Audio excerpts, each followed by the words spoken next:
everybody, and welcome back to another episode of JaAR. JaAR, for those of you that may be new, stands for Joe and Amy Review. This is our weekly show where we review the Magic stories. And this week we are back with 2 more stories from Strixhaven, the new set of stories that have been released. And we are doing the side stories this week, side stories 1 and 2. They're not technically numbered, but it's the first and second ones that have been released. And they are A Cry of Magic by Aisha U. Farah and The Chains That Bind by Reinhardt Suarez. There's a lot to talk about with these, but I will say our quick reviews at the top, for me at least, I thought they were both great. I really enjoyed them. I think, for me personally, and this is purely my style of story, I preferred the first one more than the second, but I enjoyed both. What about you? Same. You enjoyed the first one more than the second as well? Okay, fair enough. Well, I could relate to that character more. That's fair. And I like a person that's like that for whatever reason. So yes, I also, maybe that's why I enjoyed it more as well. But that in no way takes away from the second one. I think they're both very good. Because I could relate to that character too quite a bit. So. Sure. And so that's why we give our quick reviews at the beginning, just because it gives you the opportunity, if you want to go read these stories for yourself, based on our encouragement, right? If you wanted to be like, all right, let Joe and Amy read it. If it's awful, I won't read it. I'll just watch their review. But if we like it, you know, if you respect our opinion enough, feel free. Yeah. We do recommend that you go read these before you watch this, because we're not summarizing, we're reviewing, hence the name of the show. And so we're going to be talking about some things that happened without going in depth into the specifics of the text. So you might not understand what we're talking about if you didn't read it. So. Right, and not even necessarily because we're going to spoil it for you, but like you're not going to get the full effect of what the authors were intending just based on what we're talking about, because we want to go more into the nuanced stuff. Right. And so because of that, we encourage you to read it. We even do our best to remove all barriers from that for you. So if you want to read these 2 stories, they're the top 2 links in the description down below. So I encourage you to check that out for yourself. And so on to the full reviews themselves. We can try to go somewhat in order. If we jump around a bit, we'll do our best to not, but realize we're reviewing both. So if we talk about A Cry of Magic first, we meet Rutha Squallheart, who is a 5th generation Prismari student. I love how her last name is called Squallheart. Squallheart, yeah. Yeah. It's great. Many people have referenced this when they were talking about this story following its release, but this is, she is very easily distracted, whether you want to refer to that as ADD, ADHD, you know, she's not like legally, or not legally, but diagnostically stated as having those things, or that issue. But I know a lot of people who have that issue are willing to relate to that person, so are willing to relate to her in that way. Having a song stuck in her head, being distracted by the flickering candlelight, seeing the snowflake made by her mother, who is named Samara Squallheart. But I do appreciate the fact that it's not just that she's easily distractible, and so her professor is upset with her, the dean is upset with her for that. Dean of Perfection Uvilda, which of course she would be, she's the Dean of Perfection, so God forbid you get distracted during a conversation. But not only that, but she was distracted by the flickering candlelight, but it's because she was observant. She looked at a candle and she was like, that candle is wavering differently than the others, or not wavering when all the others do. There's something wrong with that. And sure enough, when she leaves the office and meets Dean Nassari, the Dean of Expression, she then knows that Dean Nassari was the one who was hanging out in that candle flame because he is an Ifrit. And so I think that's great. I think that just shows her ability to be hyper observant, and that's a good trait to have, and not something that is necessarily a negative. And not that I'm necessarily saying that, I mean, Dean Uvilda portrayed it as a negative, because kept like being like, you know, come look back over here. Oh, is there another song stuck in your head? It's like, it was like really like condescending, right? Yeah. And like in the way that she was speaking to her. So she's a bitch. You said it, I didn't. I'll say it again. I actually really appreciated, right? We talked last week about the list of the different types. Was she a she? Who? Uvilda? Yeah. Yeah, as far as I know, yes. As far as my recollection, yes. I wasn't sure about it.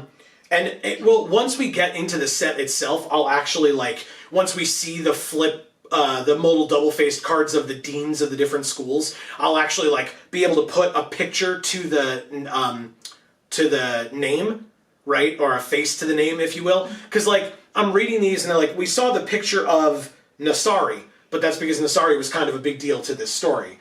But we didn't see the picture of Uvilda, and I know that they have the modal double-faced cards of the deans. Okay. And cool. because it's 2 deans per school kind of a thing. So, yeah, me too. So I'm looking forward to, like, once we get into the set proper, we can, like, look at them and be like, oh, okay, I get it now. That's that one, etc. I also wanted to point out, I mentioned last week, if you missed last week's video, you should definitely go check it out. I highly encourage it, because we talked about the Planeswalker's Guide to Strixhaven. Yes. Which, last set for Kaldheim, we didn't read the Planeswalker's Guide first before we read the main stories, and I, for one, I believe both of us at points, were very confused at certain things. Whether it was the, like, different factions that were involved and, like, what was going on with them, what their stories were, and or in general, like, if we had read the Planeswalker's Guide first, there would have been a lot of things that would have been easier to understand, or would have been a lot more spelled out for us, and it would have been less, like, speculation that we would have had to do about certain things. And so, shout outs to the fact that we actually got to do that. And by the way, again, Wizards, put the Planeswalker's Guide in your story section. Just do it. It's better that way. Like, there's no reason not to. There's no reason not to. I understand it's an article, it's not technically story, but it absolutely is, and it makes it so much easier for people to understand who are reading your story. If you want, put a little disclaimer. This is not canon story, it's just telling you information. I don't care, but it just makes it so much better when you're reading the stories to actually understand all the different nuances of the plane. For example, in this story, we got a textbook example of, from when we were reading the Planeswalker's Guide, we heard about how the advisors are typically at odds with one another. Yeah. And they're, like, not, it kind of portrayed them as, like, not because super... not allied color pairs. Correct. They're enemy color pairs. Right. Good point. So, but it really, like, makes it seem like they're not very helpful because of that. Because they're, like, giving the students, like, 2 opposite directions that they're pulling them in. I went on a whole rant. You can watch last week's episode to see that. Maybe I put it in the top corner, or maybe you can catch it at the end, but... As in this story, it helps them figure out... you know, their strengths and weaknesses. True. As long as the professors are doing it because they understand that's what's best for the student, and that they're not doing it because it gives them a win by being like, well, I have more students than you do on my side of the you know, color war or whatever. I did not get that impression. No. Not in this story, no. Not in this story, no. But I mean, the other thing is, I don't know, like Dean Uvilda, like, did she really think that that Rutha was going to stay with her? She was awful to her. Yeah. I don't know. It seems very odd to me that it's like, I'm going to treat you like garbage, but, you know, this is the path that you're going to take, so you might as well stay. It's like, no, I'm not going to do that at all. Plenty of people do that, let me tell you. Well, it sucks. And I'm sorry to anyone who feels that they are stuck in that situation. Yes. A lot of people are stuck in that situation, and yes. And that's why they can relate to this character in this story. Yeah. Yes, that's fair as well. And so, because of that, I really appreciated that we read the Planeswalker's Guide, because that little tidbit makes it a lot better, in my opinion. Like, you can read through that and be like, oh, right, they're crappy. Got it. Cool. And like, you know, and like the story's still great either way, I would like to say, but because we have that background from the Planeswalker's Guide, it makes it better. We heard about, I forget specifically what it was, I think it was like different areas of the school. Yes, at the end of this story, where they went to I didn't write it down, but they went to the area that was like off limits, but people went there all the time anyway, that had all the like half-finished projects and like wild magic spells or whatever that just get put there.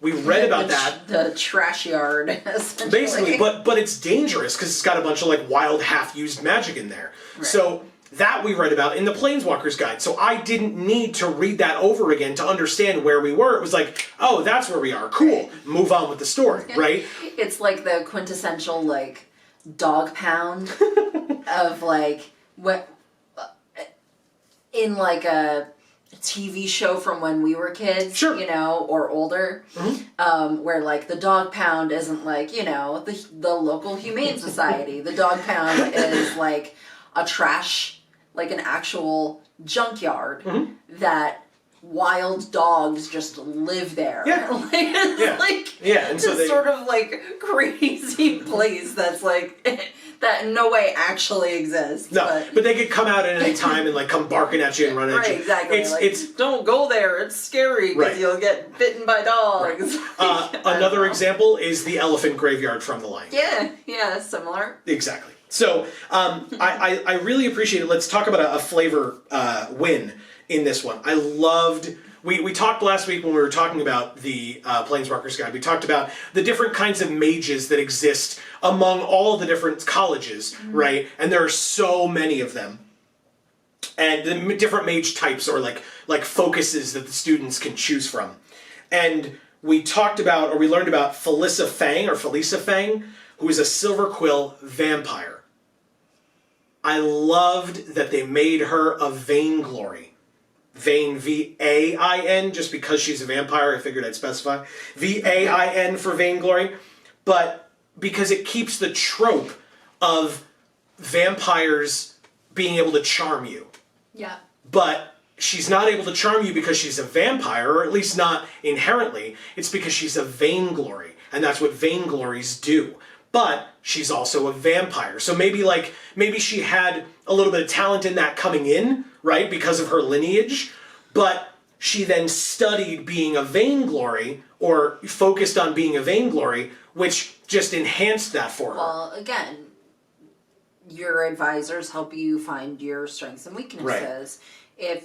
If charming people was something she was inclined to be able to do well, because she's a vampire, you know, she started studying that field of study because it was something she was naturally good at. Right. I just loved it because I was reading that and I was like, holy crap, that's brilliant. It's such a cool way to take an established trope and turn it on its head with the information that you have, right? They didn't build this school, right, Strixhaven School of Mages, to say, you know what, we're going to get vampires in there and we're going to explain away how they charm people. But it had to have been something where, whether this was specifically Aisha, the author, doing this, whether it was a combination of her and the story, or them and the story team, excuse me, I don't know. I'm not sure. But either way, it was whoever came up with it. It was brilliant. I really appreciated that a lot. And that's an example of a way of doing that right.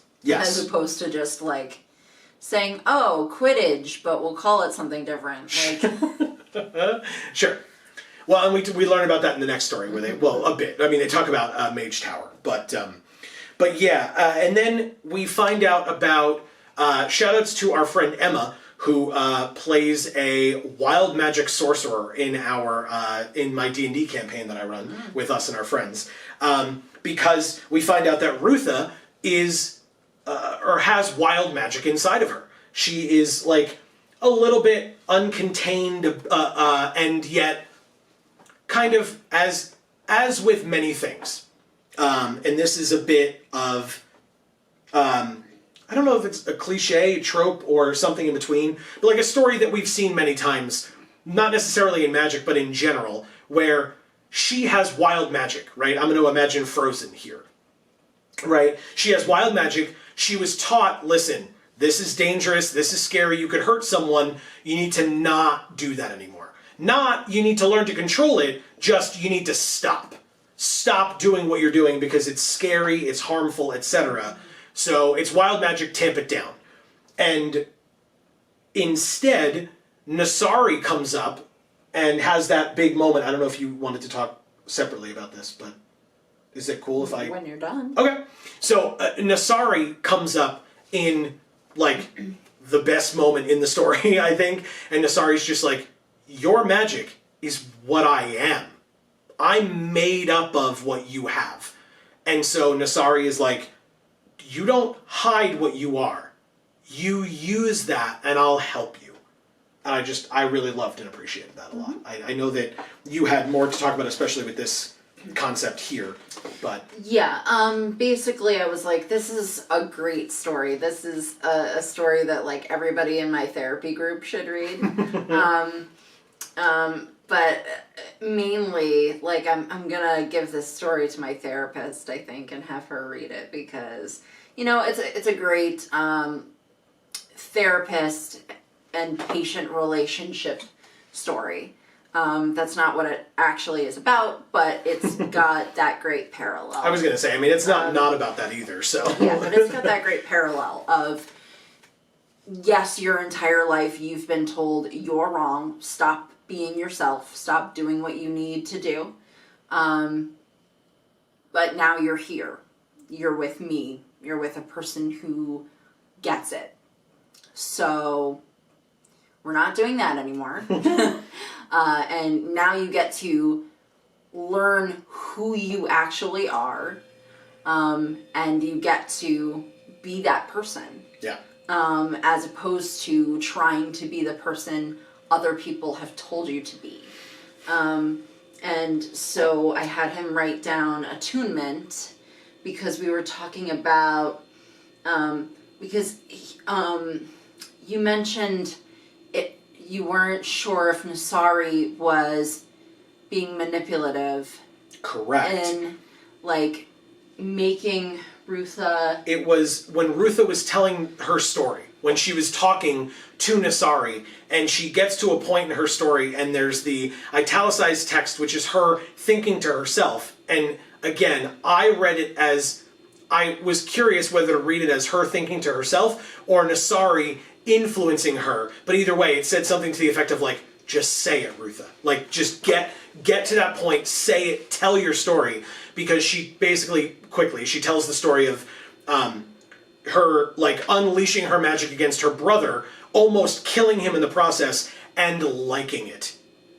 And I mean, that to me that just meant that like she had that magic inside of her, it needed to get out, and once it was out, she felt better, but it just turned out that when it got out, it almost killed her brother, and so she felt that that was herself saying, oh God, yes, so glad I almost killed him, which is not it, but when that type of a situation happens and all the authority figures in your life are going, oh my God, that's terrible, what's wrong with you, and all you're thinking of is, thank God I just did that, I'm so happy. Right. You know, you can get a little bit messed up about it. But yes, so I was wondering if that was Nasari influencing her to tell that part of her story, or if that truly was just her being like, get it off your chest. Was Nasari thinking in Nasari's head, just get that part out. Right. And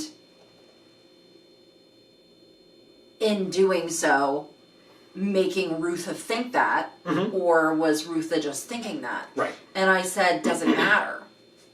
Because realistically speaking,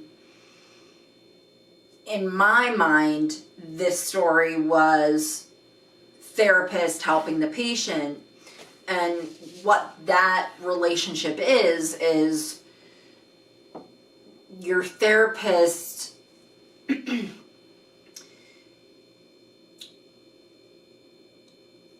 asks you the questions you need to ask yourself, right? So I had him write down attunement because someone only asks the right question if they're attuned enough to you as a person to be able to make the determination as to whether the question that they're about to ask is the right question.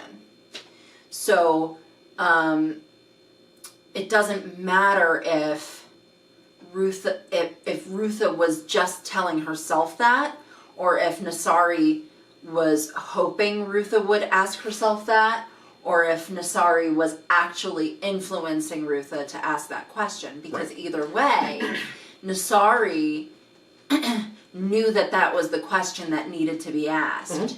So because Nasari was able to determine that that was the question that needed to be asked, whether or not Nasari had that influence, Nasari was still able to hear the answer and respond in a healthy manner, as opposed to responding in an unhealthy manner, the way the other dean did. Yeah. And the way that you can do that is to be attuned to the person that you are asking that question of, or having that conversation with, or whatever. Sure. Yeah. So I encourage. I mean, that was, like I said, the best part of that story right there at the end. It was a little emotional too. I felt that may just be me, but it was a little. I felt a little emotional at the end there. It was really really Did you great. write down that last line that? No. I mean, and like I said, it was something to the effect of Nasari saying, like, that magic that you have in you is me. And so, is that what you're referring to? I thought that was a ways up. That it wasn't. Yeah, I'm trying to think of what you're referring to with the last line. Just, you got emotional at like the very end, and so I figured you wrote that part down. Oh no! I thought that was just like Rutha coming to the conclusion of like, this is okay, I'm here, like looking up at her magic and like realizing that it was still there. It wasn't just an angry outburst. Right. It was actually something. Something could come of that. And she said, you know, I could take something out of this, the song that she was thinking of from her mother. I could extract that song from it, but not by tomorrow when I owe Dean Uvilda this thing. And that's when Nasari steps in and is like, no. You're not Dean Uvilda's anymore. You're mine now. Because you are me, and I am you. And so I'm going to help you now. Like, that's incredible. When, like Amy said, right? When you have someone that understands you in that way, who sees you, who hears you, who understands you, that is what everyone wants, right? Isn't that just what everybody wants? Is to like find another person who gets them and understands who they are and what they're going through and stuff. And so that the fact that Rutha, after all of that, got to that point and truly went from like stepping out of her mother's shadow.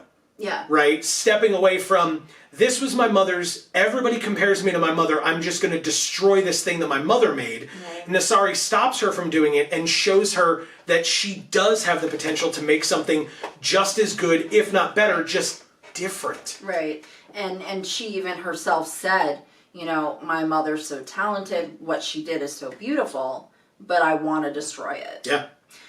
You know, and she wants to destroy it because her mother and everyone else in her life kept putting on her this unreasonable expectation of, you know, the box that she needed to live in, and that just wasn't going to happen for her. Well, and because, you know, it's just not her.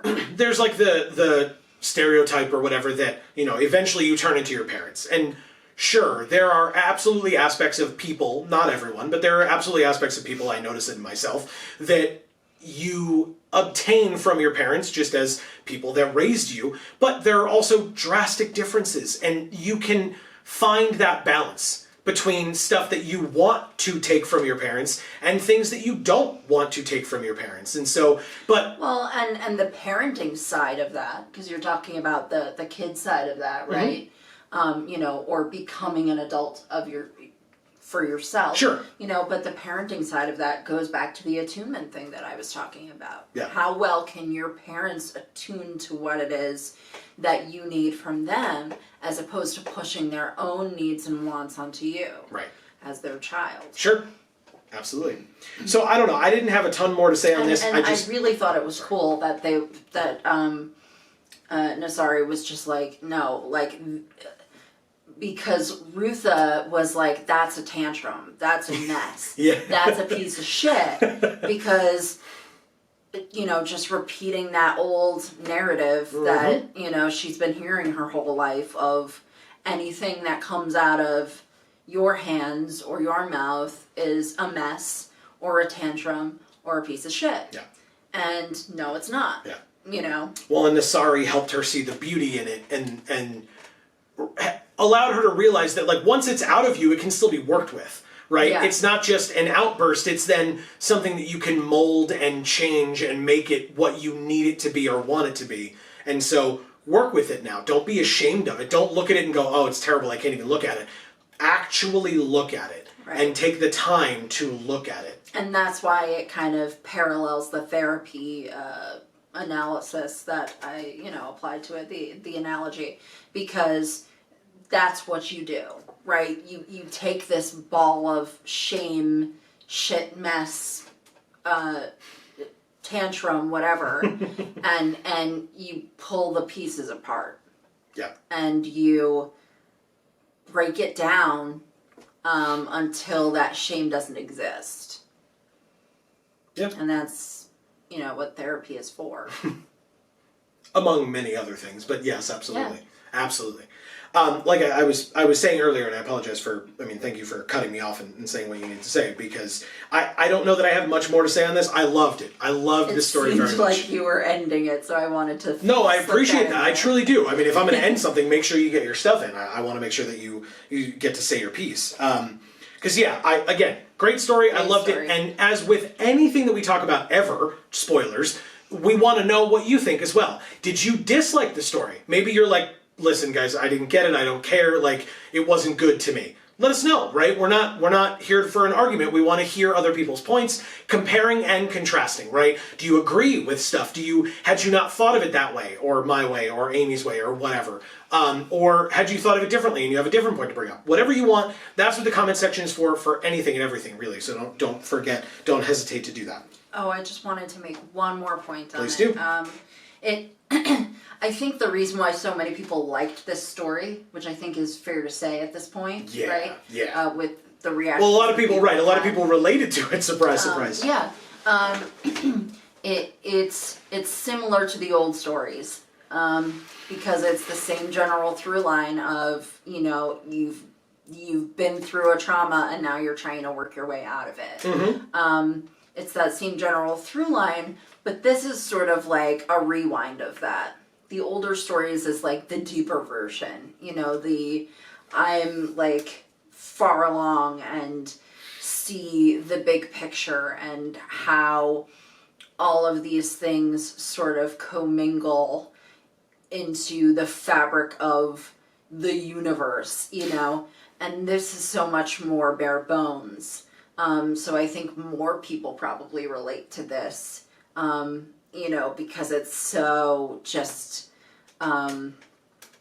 it's bare bones. It's basic. It's a way for really anyone, as opposed to just people who have like been through some crazy ass shit in their lives. Yeah. It's harder to relate to something like that unless you have. Mm-hmm. But something like this, I feel like anybody can relate to, even if it's just like marginally, because because the character is younger and like, just trying to like figure out how to be themselves. Sure. So, yeah. I will say, tying the second story, The Chains That Bind, to this first story, Cry of Magic, they both end very similarly in that it ends with a dean, a professor, talking to a student who feels that they've lost their way or they don't belong, and saying to them, no. You definitely belong here. Right. This is where you belong. You've found your place. And we're going to work with you to make sure that we continue to foster that within you, and you continue to foster that within yourself here at this school, right? Dina in this Chains That Bind story is like, well, I screwed up. I'm obviously gone, right? I kept to myself too much. I felt I was too overconfident in what I was doing. I screwed up. I almost killed myself and a fellow student. I misinterpreted something. Yeah. And I thought something was really important when maybe it wasn't that important. And I have to run away now. Yeah. Right. And even like looks at the professor and is like, look, when I can stand again from my injury, I will pack my things and leave. And I loved... It's that thing about shame again. Yeah, but I loved... Instead of picking that shame apart, she was just gonna turn around and leave it. Right. And I liked what Professor Valentine said, where he was like, you do realize this is an institution of learning, right? Like, did you learn something from that? Good. That's great. Right. Take that with you and keep going. Like, right. Making mistakes is okay because that's how we figure things out. Yeah. Now, in a magic school, right, like, that doesn't mean failing a class. In this case, it means almost dying to a giant monster that you created when trying to bring your grove back. But so maybe not the best mistake to make. I'll give you that. Not the safest. But it's just the analogy that is used with a magic school as opposed to just, whoever going to college and being like, oh my God, I have been screwing around and not doing as well as I should, and I just failed that class. Now what? Right? I guess I'm a failure. I can't even show my face at home or to my professor, my advisor, someone I look up to, whatever. And instead, that person's going to be able to look at you and be like, okay, you failed. What are you doing about it now? You're just going to, are you sad now? Or are you going to like do something? Right. Or you're about to fail. And, do you just, resign yourself to the failure? Or you just drop the class? Mm-hmm. Or do you go to your teacher and say, look, I know I kind of messed up. Maybe you want to hear why, maybe you don't. Maybe that's not really important. What can I do now to make it so that I might actually pass? Mm-hmm. Or at least to get to be in your good graces enough so that when I have to take this class again next semester, I'm not sitting here knowing that you're hating me the whole time. Right. And that I'm hating it the whole time, and then I'm just going to fail it again. Yeah, so exactly. Yeah. So that was very easy. I mean, the story started with a little bit of a lighthearted aspect where Dina is tutoring. Dina is the character here, tutoring this kid named Maraf at the request of Professor Tivash, who is one of the Quandrix professors. And I absolutely knew, by the way. I didn't know to what degree, but I knew when it was like, he drinks his tea, she pours him another. He drinks his tea, she has it at the ready to pour him another. I was like, something's up with this tea. Right, I was like, is there a roofie in here? Like, this is going to get bad. Yeah. And then the fact that she's like so calm about it, where she's, Professor Tivash's note says that Maraf needs the proper motivation to maximize his potential. And her proper motivation is she makes spiders come out of his ears. And he's lying on the ground, and he's like, I'm dying. And her sideways response is, I hardly think that spiders coming out of your ears is killing you. And then she's like, unless they're venomous. Are they venomous? He's like, aren't you supposed to know that? Just so funny. Super, super funny. I don't think it's funny at all. I think it's terrible. But you like spiders. Yeah, exactly. I like spiders, and I think it's terrible. A lot of people don't. I don't think that's okay to do. It's something that that you really appreciated was a little bit of flavor as they talked about dryads. Yeah. Right. We find out that Dina is a dryad. They don't officially mention that till way later, right? I mean, like, you can kind of tell from the pictures, but that's also probably a bit stereotyping. So, like, I guessed it, but, like, Dina talked about the dryads and the fact that, like, she says something to the effect of, like, because they're at school, right, or because they're at Strixhaven, they're a lot nicer about choosing to get dressed because, like, normally they don't have to in their regular day-to-day lives. I mean, think about all the dryad cards that you've seen. Yeah. They're not wearing clothes. Right, they just have like leaves strategically placed or whatever. Yeah. They're a fucking tree thing. Yeah. But you appreciated that they get to like... I love it. I love dryads. They're the greatest. But do you want to talk about that at all? I didn't want to take that away from you if that's what you wanted to talk about. Like their okay. So their outfits, they get to express themselves with their outfits, just like, we all do. Yeah. But they're doing it like kind of out of necessity, but instead of taking the opportunity to be like, whatever, I guess I gotta put on clothing. Right. And what Dina talked about, where she just like, kind of pulled her brown cloak a little bit closer and like walked away, right? Because she felt self-conscious about what she was wearing, because she was just wearing it for function as opposed to be classy. And she talked about these other dryads, you know, getting to wear clothing inspired by their homeland. Yeah, and that's so cool, you know, because if you can't already tell by the way the dryad itself looks, something about their homeland, you get to kind of learn more about it from their clothes. And that's amazing to me. Yeah. And you know, it's funny. You could say that that's like a bit of a throwaway section, because like, who cares? But also, it's not. Because when we learn about Dina's connection to her homeland, or her lack thereof, right? Her attempt to get her connection back to her homeland that has been corrupted and destroyed by the blight, you understand why she's not like the other dryads wearing clothing inspired by her home. Because why would you want to adorn yourself as a reminder of what she apparently considers to be a huge failure on her part, or at least a turning point for her of, why did I survive when no one else did? Yeah. Right?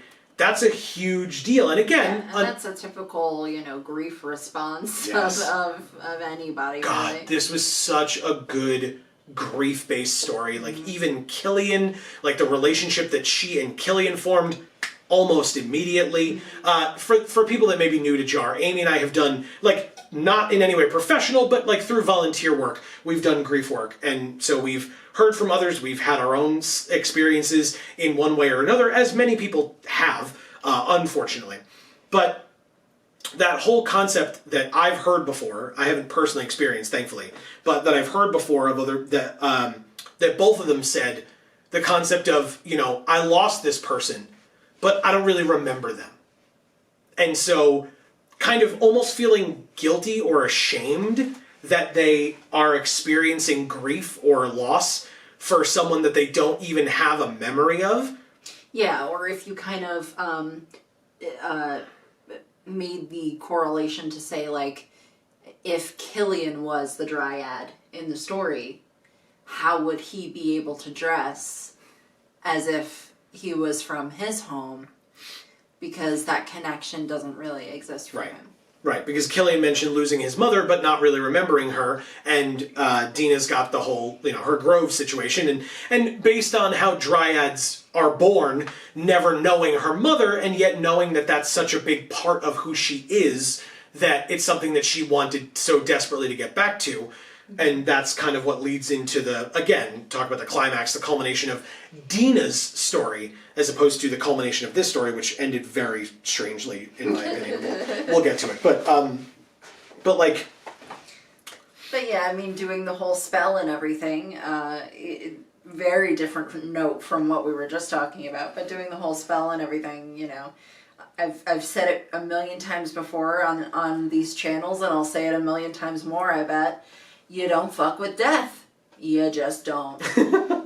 And she learned that the hard way. Yeah. And she learned it the hard way because of what she created, but then she learned the lesson from it quickly after, which was great. Which we can talk about. I wanted to say one thing before we get to that, which is that this story, like the last episode where we talked about the Planeswalkers Guide, we get to talk more about pests. Yeah. Because Amy loves pests. And I wrote some quotes down that were mentioned about the pests. The little wart-ridden creatures were not the most pleasant to be around. They were cold and slimy and flagrantly violated decorum around manners and personal hygiene. And I just said, they don't know the difference. They're little animals. They're adorable. And then, speaking of adorable, two other quotes. Not quotes. They live in the swamp. Yes. But two other things where you loved that they, like, when Dina came up to them, one of them rolled in the mud and splashed her with mud all over her dress. Yeah, like a puppy, you know? And then the other one... And I just said, you know, that means it's excited to see you. Like, it can't say, hi, Dina, I'm happy to see you, you know, but it can express that physically. Yeah. For rolling around and splashing in the mud and not running away, right? Not being like, oh God, a predator, and like running off. But also that when she picked it up, one of them up, it burped and licked her hand. Yeah, it's a puppy. Legit. But it bites. I was going to say, but it bites. Nope, puppies bite, and it bites. So not in this story, but we heard about it last week as well. And they're adorable like puppies, so I don't know what the problem is. Little fat puppies. Yeah. So yes, then we can get to the culmination of the story, and then, or the culmination of Dina and Killian's story. First of all, I guess I'll ask you, because I don't know how I feel about it. I guess maybe we can work it out sitting here. Okay. Killian and Dina's, like, flirtation/romance. Needed, not needed, awkward, not awkward?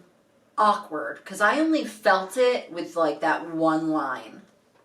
Okay. And I was like, why are they all flirty all of a sudden?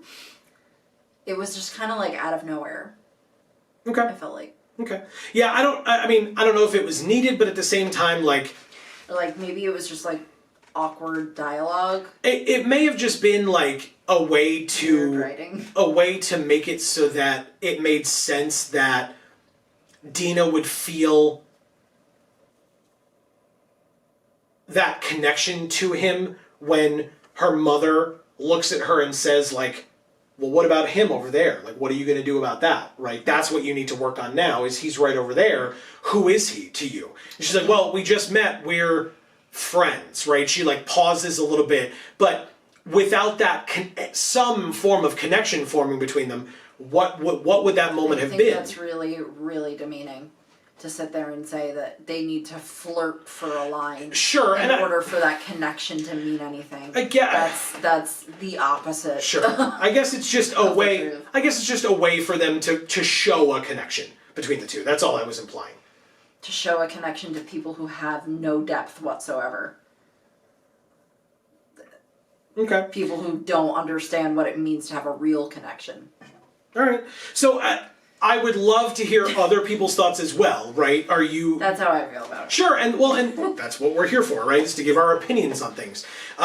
So I would love other people's opinions as well and thoughts. Did you find it out of place? Did you even notice it? Do you think that you, like, because of it, you want to hear more? Or, like, you know, you felt like it wasn't enough maybe and you would have wanted to hear more about that relationship or whatever going forward? I mean, that like picture at the end, right, where she's like, he's sitting down and she's like kind of feeding him like a bowl of liquid, or like giving him a bowl of liquid to drink or something. Yeah, because they were at the infirmary. Sure. Well, I think they were outside. But regardless, like that picture was a bit of a culmination for them. Not that it talked about that actually happening or not, right? It was just... Right. It was just a picture. Yeah.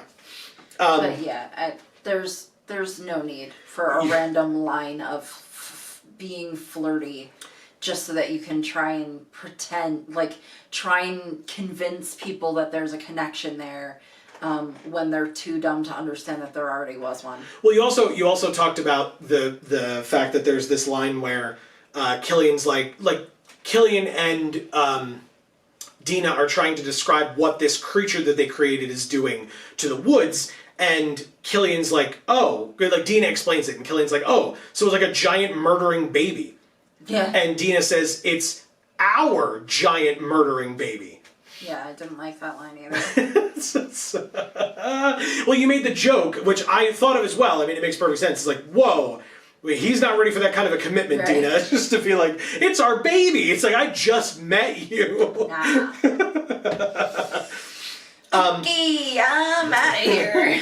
But then we get to the moral of Dina's story, and that's that. I know that. I mean, we wrote down like so much from that, so we can talk about that. You want me to just read the quotes, or you want to talk about it first, and we'll talk about it after? So I had him write down like some quotes and then underline keywords for me of things that I wanted to elaborate on. So I guess just go line by line, sure. And then I can talk about the words that are underlined. Sure. So quote from the story. For so long, she'd held on to her fading memories of home. fading memories being underlined, and later coupled them with the determination to rescue all that she'd lost. Yeah, held on to fading memories. Very typical of a grief response there. Yeah. Fading memories specifically tied to that that clutching,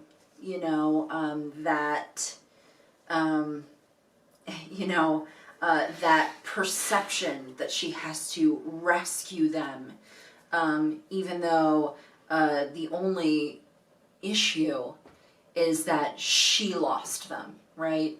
She has to rescue them. But that's not really the case, right? Because they're fine. She's the one experiencing an issue. And because she lost them. So she feels that she has to rescue them, even though she really just needs to look inward and figure out how to help herself. And that was my favorite line, I think, from the story, was that moment where her mother, right, whether she was having a vision, whether she was actually speaking with her mother in some form, who knows, that was unclear, but she's speaking with her mother, and her mother says to her, well, what are you trying to do? And Dina says, well, I'm getting the grove back. It was corrupted, it was lost, it was blighted, it's gone, and I want to save them all, I want to get them back. And Dina's mother says, do you know that they want to come back? Because like you said, it's the reference to the fact that Dina is the one that wants them back. It's not like they went away and were like, save us, Dina. Okay. It's Dina who wants them back because she feels like it's something that she needs, or it's something that she's missing, and yet the people that are gone, maybe they don't want to be brought back. They're not asking to be saved. Yeah. If you want me to keep going. Yeah, just go to the next line. So, clinging to that wish had been enough to help save her own life. Yeah, so underline the word clinging, right? You cling when you aren't fulfilled. Yeah, when you desperately don't want to lose the thing. Her loss was affecting her so much that instead of living her life and moving forward and doing her own thing and being herself and focusing on what she needed to do for herself, she was clinging to this wish. That had been enough. What a word, enough, right? I want to talk about therapy. Clinging so hard to something that had been enough to save her own life. The fact that she's clinging means it didn't. The fact that she's clinging means she has this unresolved issue. The clinging still exists because she can't move forward. She can't save her own life. Because she won't. She's clinging instead. Yeah, and I like this next line a lot, where it says, in time, it defined what she stood for, who she was. Because what that means is, and I'll let you take over as well, but what that means to me is she became so much about that goal that is what she was.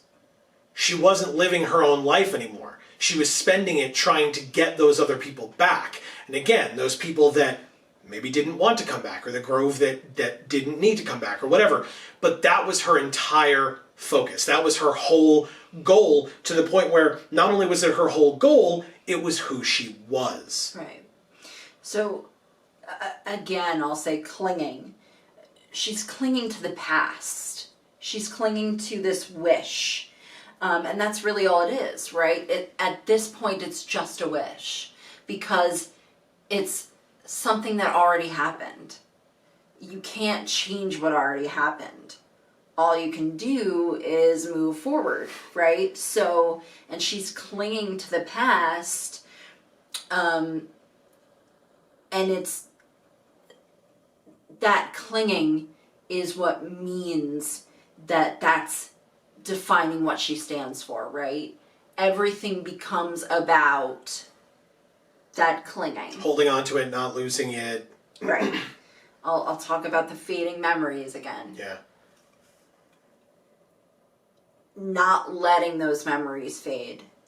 And I'm not saying you should let memories fade. I'm just saying that, like, this desperation that she was always feeling, always, is what made her lose herself. So it's saying it defined what she stood for, who she was.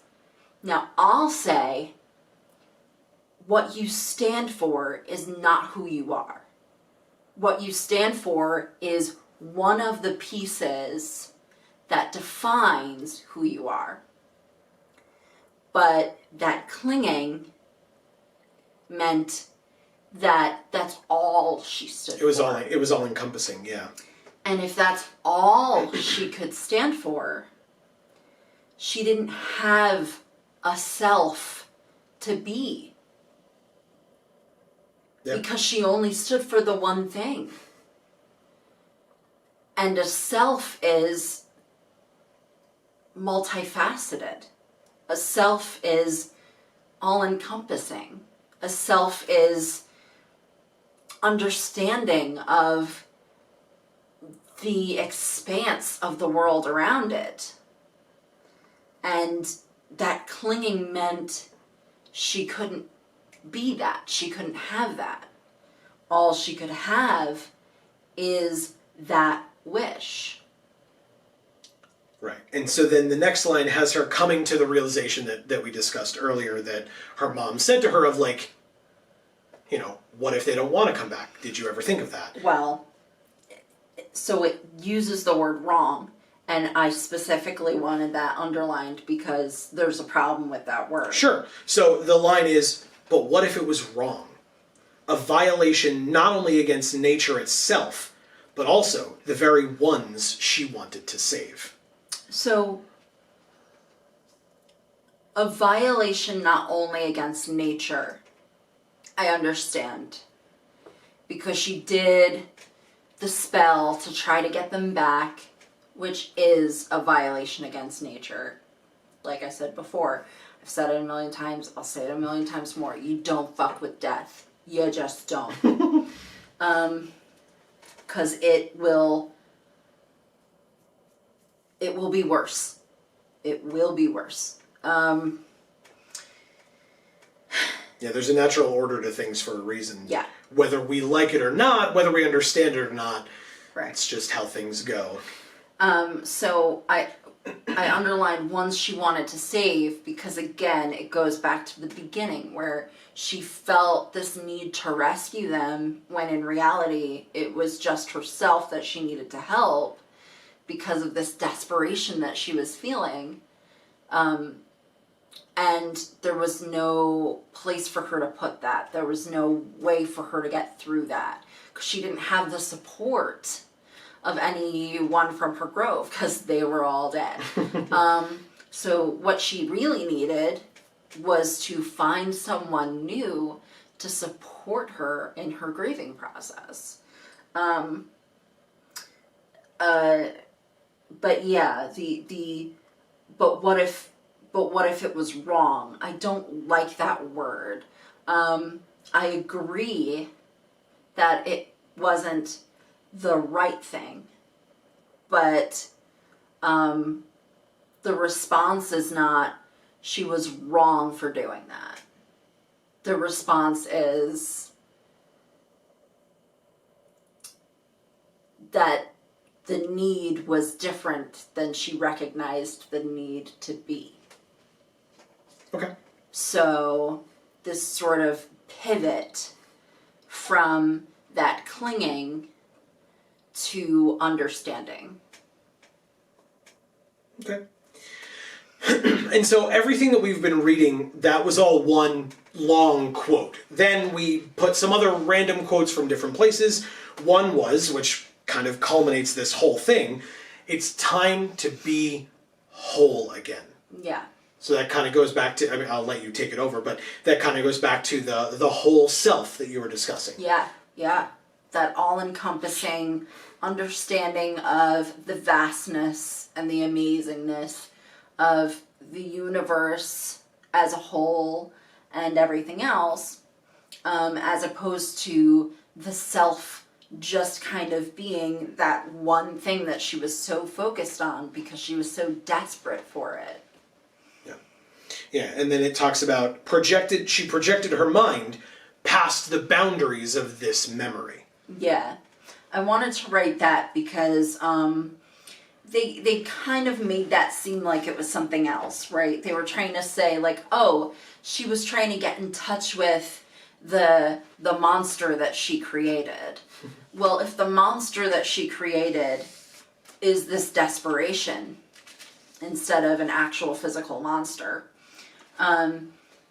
she has to project her mind past the memory.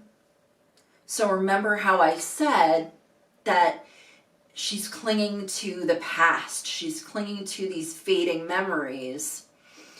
If she can move past that, if she can allow herself to let her mind go beyond that clinging, that's how she's gonna become whole again or discover that self. And again, don't forget the name of the story, The Chains That Bind. Yeah. Right? Very great title. Exactly.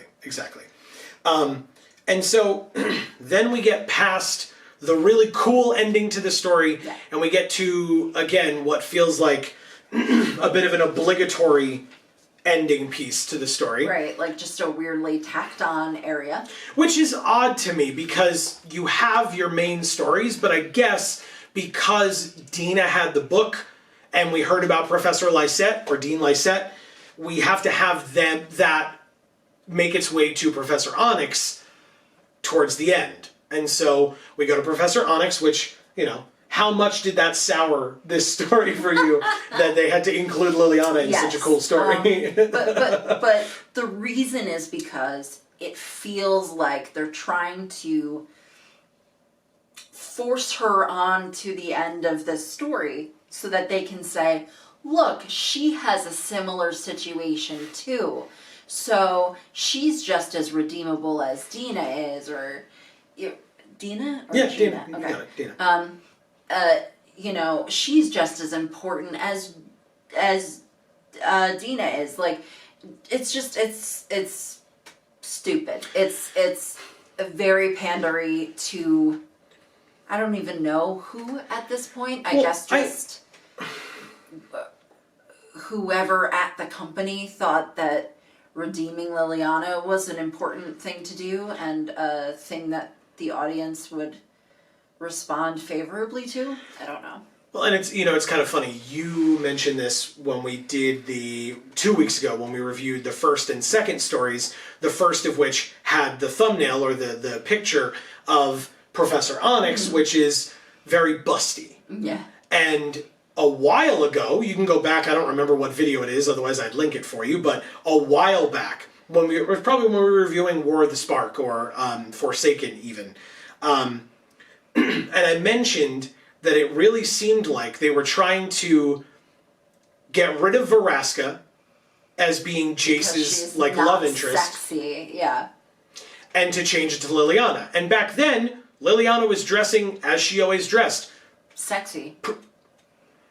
Sure, I would say, yeah, I don't know. I would say pretty, like nice dresses and stuff, but like not like cleavage showing, sexy poses and things like that. Like, I mean, I think she, for the most part, did. Okay. I mean, there's like a couple of card arts maybe that I've seen her like actually have her cleavage covered, but I think for the most part, they've all been busty, Right. which is fine. Like I think she looks pretty that way, whatever, but Sure. the point is what they're trying to do with it. You know? Right, and that was something that I said, and maybe I'm being too harsh, maybe I'm not, but that's what I said a while ago, is that you can't, it's very odd to have Veraska sexy, busty, in sexy poses or whatever, because she's a Gorgon and she's got, green skin and tendrils and all this other stuff. But even though personality-wise she's a much sexier person than Liliana, who is an abuser and a terrible person.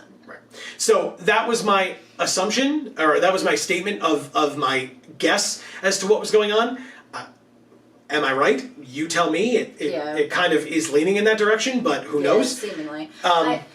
Like I said, she was very busty in the new Professor Onyx art picture. Yeah. But she looked beautiful. Yeah. I mean, yeah, the artist did an amazing really job, beautiful. right? Not going to take anything away from them. But that doesn't make me like her as a character. I still fucking hate her. But what I'll say about this end portion is, right, because we haven't actually talked about the substance of it. If it was just you get introduced to Liliana, she's sitting in her office, she's grading papers, the candle is burning down, like a little bit of flavor, great.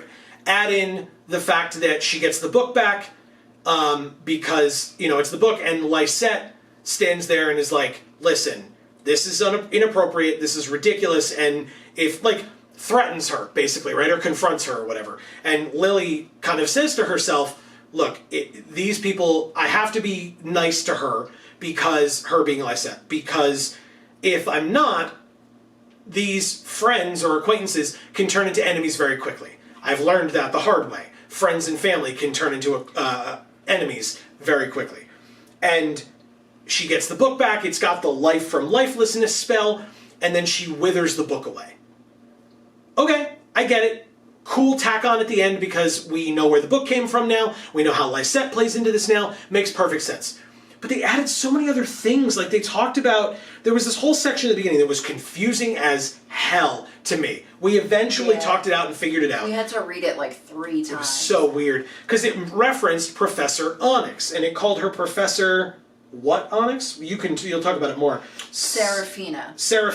Professor Serafina Onyx. So and that's Liliana's newest name. Correct. And then they mention that her mentor, or they mention, she deserved better than, there was a woman, Lady Anna, who was her mentor, who deserved better because all these terrible things happened to her. They didn't explain that she was her mentor. Because it was, they said she was a great mentor. That doesn't mean a great mentor. Yeah, but it just said a great mentor. That could mean that she's referring to herself as a great mentor to the students. That doesn't necessarily mean that she's a great mentor to, or was a great mentor to Liliana, especially because in War of the Spark Forsaken, the last name that we knew her to have was Anna Iora, spelled exactly the same way. A-N-A, Anna Iora.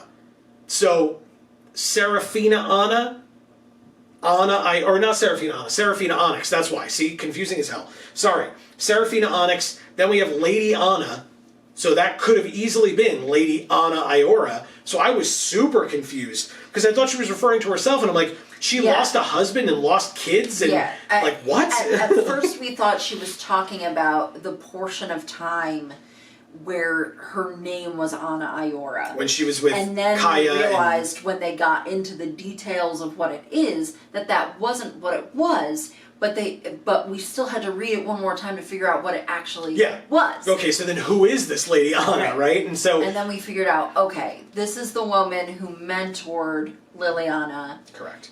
And allowed Liliana, or helped Liliana become a healer. Yeah. And what Liliana learned from this woman, essentially, was that she was a miserable person despite being a good person, so Liliana didn't need to be a good person, because then she would be miserable. So even now, in her newest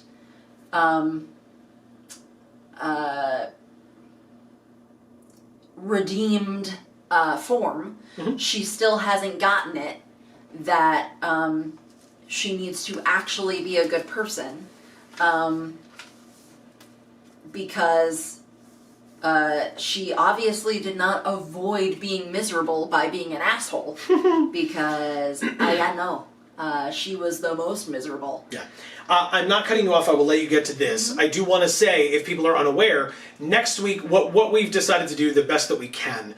Next week, we're going to come back and we're going to be here for main stories 3 and 4. So we'll get back to that, and the only reason I mention or bring it up is because the discussion that Amy's about to have, which is great, and I think it's super important to talk about, it may evolve, or we may learn more about it over the next coming weeks if Liliana is in those stories and we learn more about her as Professor Onyx and etc. Hopefully. Because what did you find out today? So I did some research. I wanted to look up Seraphina. Now, I realized that it was similar to the word seraphim, but I wanted to see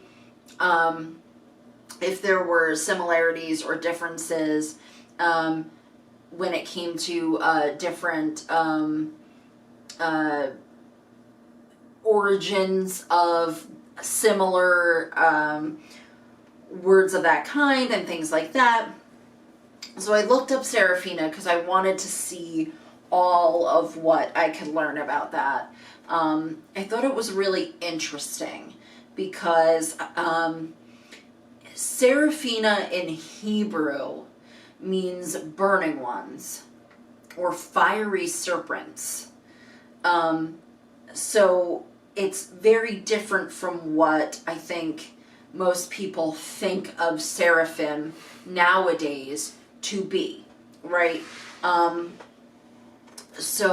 But these fiery serpents are sent by God to inflict penalties upon people who have done evil actions. So I thought it was very hypocritical, very ironic for her to have picked that name for herself, because she has done many evil actions, and I don't actually see that she has paid any penalties for that, and certainly not that she has been the one to inflict them upon herself. I guess you have to look at the story that they're trying to tell, not the story that they're telling. Because the story that they're trying to tell is that the penalty was she lost Gideon. Which is a load of crap. Again, look at the story they're trying to tell, not the story that you know that they're telling. Well, so she lost Gideon, and in this story we're learning that she is punishing herself to a degree in attempting to get Gideon back by bringing herself back to this school that she doesn't want to be at in an attempt to learn how to do that. Yeah, to get that spell or whatever spell she needs to be able to accomplish that. But what is actually happening is the penalty that she inflicted upon herself for her evil doings would be the pacts that she had with the demons, and all the relationships that she could have had with people that she squandered for the purpose of getting out of those pacts.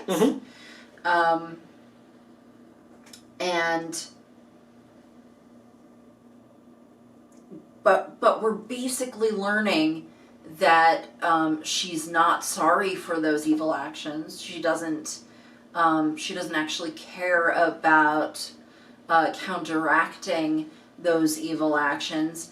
The only thing she wants to counteract is Gideon's death, and the reason for that is very clearly a selfish one, because she feels guilty about it. Correct. And she doesn't like feeling guilty. So that's, in my mind, the reality of what we're actually seeing as this character. So I think it's interesting that her name is Seraphina here, because I'm wondering if it's sort of this Hebrew meaning a little bit more than it is these sort of other meanings, which may in fact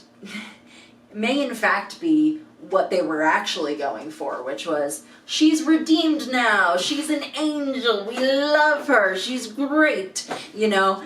So they just like picked the most perfect name for that, and ironically it's not the most perfect name for that, but it is the most perfect name for her, because, you know, the Christian Bible, you know, talks about these beings as being 6 winged angels that sort of cover their faces with 2 of the wings and cover their feet with 2 of the wings, and the other 2 wings are for flying, and they wait aside the throne of Jesus to do his bidding, which is like this incredible, powerful being, which she obviously is not, and obviously has not earned a title or a name of any sort similar to that. So that's why I say I think it'll be kind of interesting in the stories going forward to see if there is any indication from the stories as to why that is her name choice, to see if her actions or her path had led her to that in any particular way, or for any particular reason, or whatever. So. Yeah, I still have more. No, I know, definitely, please. I just wanted to add that in. In Swahili, or any African delineation of this name, it seems to mean bright star, which to me kind of correlates with like our interpretation of like the angel Gabriel, right? So like seraphim, you know, because you also see the angel Gabriel depicted as just a really bright star. So I think that has a similar sort of meaning. But it also means worthy of blessing or honor, which she absolutely is not. She couldn't be further from being worthy of blessing or honor. And it's also apparently associated with Aquarius, or the water bearer, cosmic waters, or like the connection between sky and earth. Okay. Which like, doesn't seem to have a correlation here. But no, but I mean, like, cosmic water, I guess, to a slight degree, because of the blind eternities and being a planeswalker, maybe. But, like, that's... Because that is the one that's, like, the furthest away from a lot of the other definitions that you saw, it seems like that would be a thin reason for it, but... Another thin reason for it could be, like, because she's a necromancer, and a lot of, like... things having to do with water are like ways to interact with the dead. Okay. So like a mirror's reflection or a reflection in a body of water is like a thinner, like a portal between the realm of the living and the realm of the dead. Sure. I looked up onyx as well, because it is a gemstone, so it has a meaning, it has a purpose, it has things that it can do, things that it does, or things that people interpret it as being. So I wanted to like see if that made sense for her at all either. So onyxes keep you safe. They protect you from negative energy, excess energy, stress. They also curb unwanted habits. They decrease your sexual desires if you want them to, or they can help you like take charge of your destiny. Or they make you like more able to deal with failed relationships or move on from unrequited love, or overcome conflicts, or high emotions. They like soften your emotional intensity, or like help you settle disagreements. It also is supposed to ward off the evil eye, and give you sharp wit. So I thought that was actually pretty perfect for Liliana, and it couldn't be more perfect in my mind. Yeah. Well, it's funny, you brought not to mention that it's a black stone. Right. And you brought up something there that I had thought about when we were talking about, well, when she mentioned Lady Anna, and we were so confused, because one of the things that she mentioned about Lady Anna is, you know, she then was moved on to, after her passing, to be, which we didn't understand that she had died, but regardless, that she moved on to being forgotten by everyone save the person who hated her the most. And I thought to myself, oh, so that means that Liliana's gone, but Jace knows that she's not. Right. And so that's what I thought of when talking about Lady Anna. Again, it was just so confusing. I think they wanted you to make that parallel. And that's why. Right, but instead it was Liliana being the one who hated Lady Anna the most, and is the only one to, seemingly, according to Liliana, is the only one to remember her. But anyway, so. Yeah, I think they wanted you to make that parallel because it's perfect. It's right there. Yeah. So, okay. Listen, this was a lot, and like I said, I'll put all these sources in the description. Of where Amy got all this information from. This was a lot, but it's important, right? This name was chosen for a reason, and I have to assume. I hope that, as I said, I hope that we will get more from this in the coming weeks in the main stories. Maybe in the side stories again, who the hell knows, right? This was a side story this time that we got this from, but maybe in the main stories we'll get more information, and we will update this as we go along. We can just keep that on the set and just have it here. But that is the end of this particular JaAR. I want to make sure I don't forget anything. Thanks for sticking around till the end. Yeah. Hopefully you learned something, and we would love to hear your thoughts, your opinions. Do you have more information on onyxes, on seraphim, etc., or seraphina, or whatever? Any suggestions that you might have of other than the movie? What? Other than the movie. What movie? Seraphina. There's a movie, Seraphina, and all the research kept on mentioning it. And it's a movie, I just wanted, like, real information. Okay, so don't you dare talk about that movie in the comments, people. She said it. Don't you dare. Don't do it. I will erase it. I won't. But you could talk about whatever you'd like. But of course, we want you to talk about things that like further the conversation. Of course, that's just. So please talk about things that further the conversation, not about movies. Yeah. Sorry.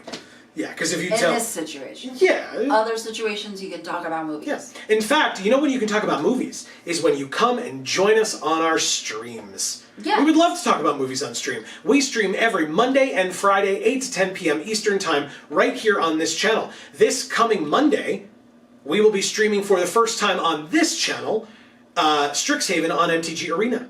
Because it comes out the day this video comes out. So you might already be playing Arena, Strixhaven on Arena, who the hell knows. But we're going to be playing it for the first time this Monday, at least in front of all of you. We may, cheat and do some not on camera, God forbid.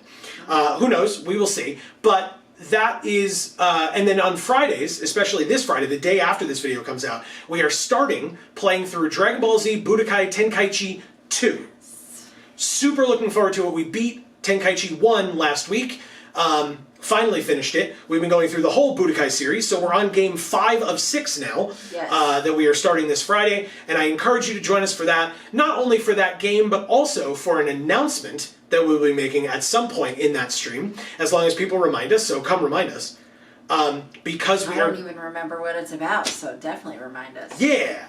So we are going to be revealing to you what the next series is on Video Games for All on Wednesdays, because our Wednesday series, Star Fox 64, ended today, the day that we're filming this, which is the day before it comes out. I know it's all confusing. It's confusing to us too. But we sincerely thank you all so very much for watching. We really do hope everybody enjoyed. Please feel free, as I said, leaving comments, super important.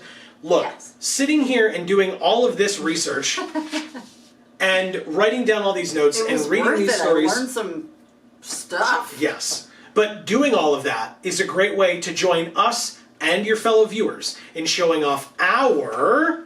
Hashtag Vorthos Pride. That's right. We wouldn't do it unless we care. And so we appreciate all of you joining us. Please feel free to subscribe and ring that bell so that you will get notifications whenever any of our videos come out, including the JaAR next week, where we will be back to the main stories, episodes 3 and 4, or parts 3 and 4, whatever you want to call it. We'll be back with those next week, and then going forward, more side stories, etc. We're finishing this stuff up as it comes up. So stay tuned for that. And again, thank you for your support and for being here. We appreciate it. Don't forget, likes and shares help a lot. Good old YouTube algorithm demands it. So thank you in advance for that as well. But for now, from us here at the Geek for All family of channels, I have been Joe. And I'm Amy. And as we always say, in whichever video of ours you watch next, we will see you all next time. Thanks, everybody.